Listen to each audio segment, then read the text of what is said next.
Welcome to this tutorial, which will help students with the small exercises in the Java course. And this is the very first one on actually typing in and executing and saving a program using the Java Eclipse software that you were asked to download for this course. If you're looking at the sheet that I have in front of you now, this is in the small exercises part of Blackboard. If you actually go to small exercises on Blackboard by clicking right above help on the left-hand side, you'll run across this very first one that says first exercises, Java exercise sheets. There it is.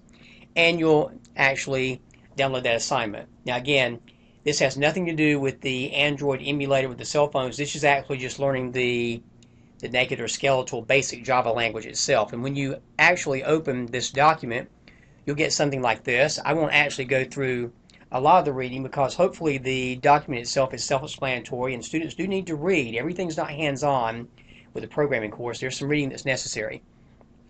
But I'll basically take a program like this one, something similar to it, and go through it on Eclipse with you. So my focus of this particular assignment will be more on using the Eclipse software rather than explaining the Java program itself, although I will do a little bit of that. Go ahead and go into the Eclipse software, which you've done with the Android emulator probably already. Just go in wherever yours happens to be located. Mine happens to be on the C drive under the Android folder and then under the Eclipse folder. So I have a little purple icon. You may have a shortcut on your desktop and you can actually open up the Eclipse software. More than likely, most of you will probably have the Android application on there, and that won't hurt a thing as far as you're concerned. Basically, to do just a plain vanilla flavor Java program, you can go to the File menu up in the corner, and mine tends to jump on me. Choose the word New, and you're going to start out by doing something called a project, and mine's being stubborn. I'm a lefty, and sometimes these things happen to me.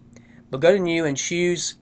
You can choose Java Project, but if you happen to choose Project, you can choose Java Project from this menu, and then click the Next button, and just give this a general name. What I'm basically going to do is put mine all in just one big project folder for all these small exercises for the whole semester, and it just makes life a lot easier.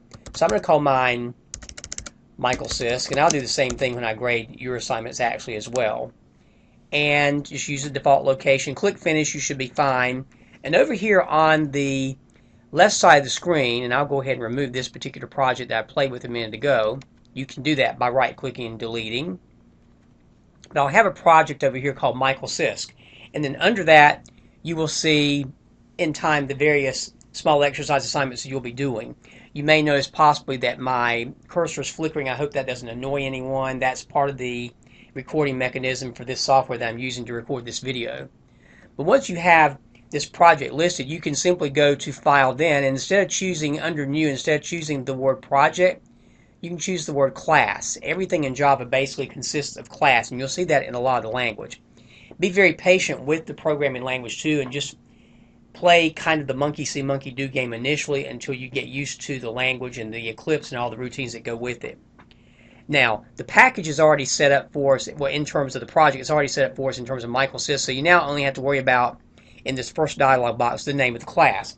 Now, there are certain rules for naming the class. You can't just put any kind of symbols like these that you want to put in.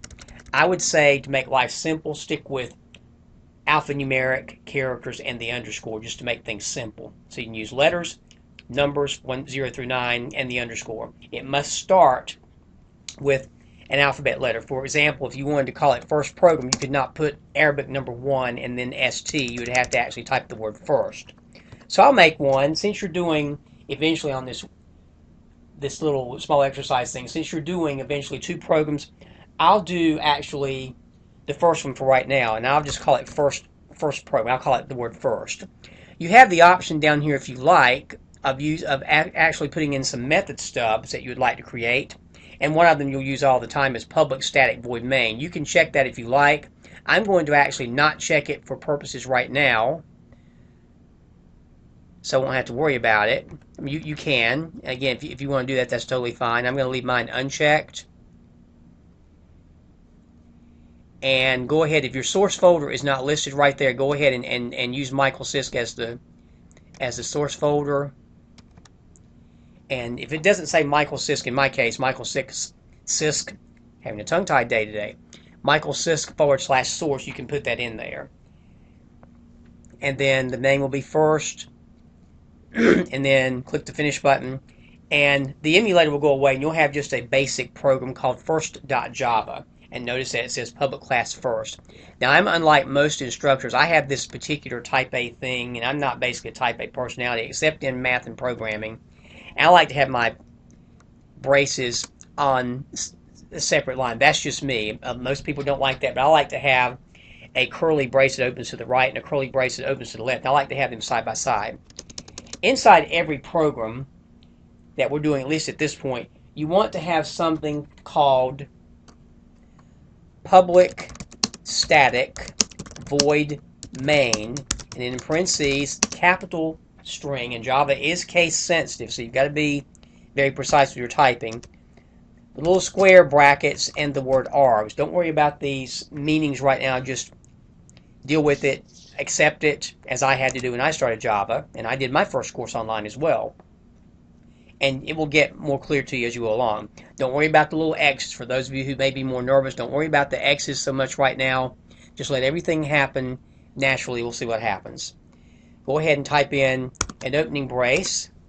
And in order to print something to the monitor, you want to use something called capital letter system.out.println. Again, if this doesn't make sense to you, I'm going through the mechanical parts of writing a Java program only right now. I'm not worried about the teaching part because that's taken care of on the worksheet itself, which you need to read about.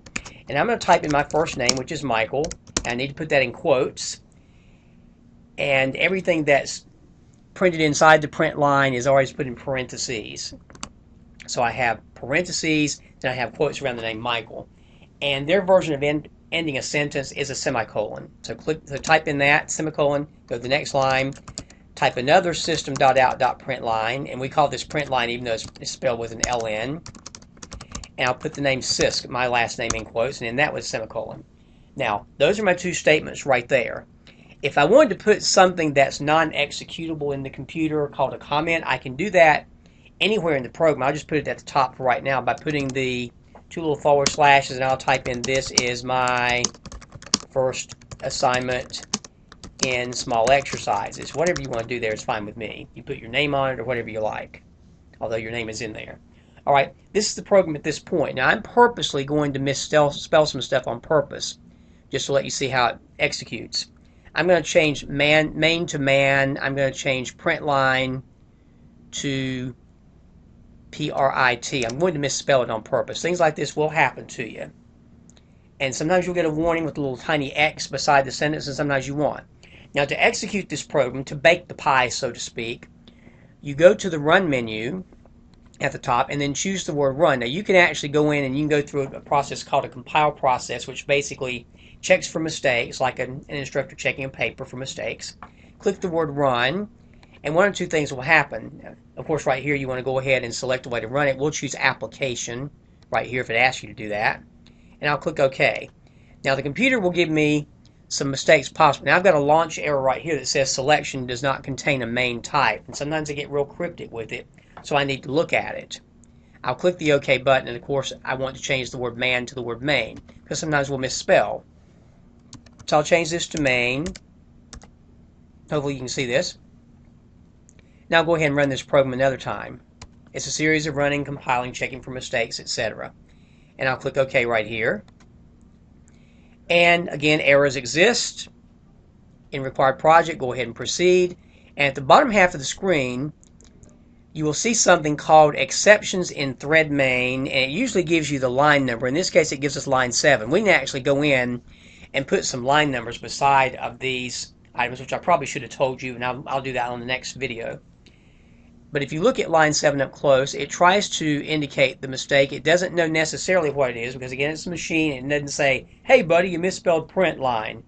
You sometimes have to figure this out on your own. But the majority of mistakes that will happen in these first programs will be spelling mistakes, leaving out punctuation symbols such as the semicolon, the quotes, the parentheses, and all that. So just correct that spelling, and again, run it, in my case, a third time. Whoops, here we go. And hopefully it executes this time, and it does. And notice at the very bottom of the screen, it gives me my execution where it puts the name Michael on the first line and then sysc on the second line. So that you know this just for your purposes later on, if I were to change that first print line beside of Michael to just the word print, that LN stands for line feed. It basically means print the name and then line feed. In this particular case, if I were to run it, it would put the names side by side. And notice that Michael Sisk has no space there. I would literally have to put a space either inside the quotes next to the L or inside the quotes in front of my capital S. But this gives you an idea, maybe, hopefully, of how to execute your first Java program. It's fairly straightforward. I can put some specific directions in more of a Word or PowerPoint document if that helps anyone, because everyone learns differently. Those of you who are very high tech and have had lots of computer courses need to be very patient, as this course does not require any prerequisites and many students are beginners, so I unapologetically teach that way. To send it to me, you can simply just send this code, which is under first.java. If you especially want to go to file and save it, you can, but it typically is going to save on its own. I click save as, and just as a formality, if you want to do that, you can. You should be okay. It saves automatically. If you have any questions on this small exercise and on the process in using Java Eclipse for these little programs, please let me know. Have a great day.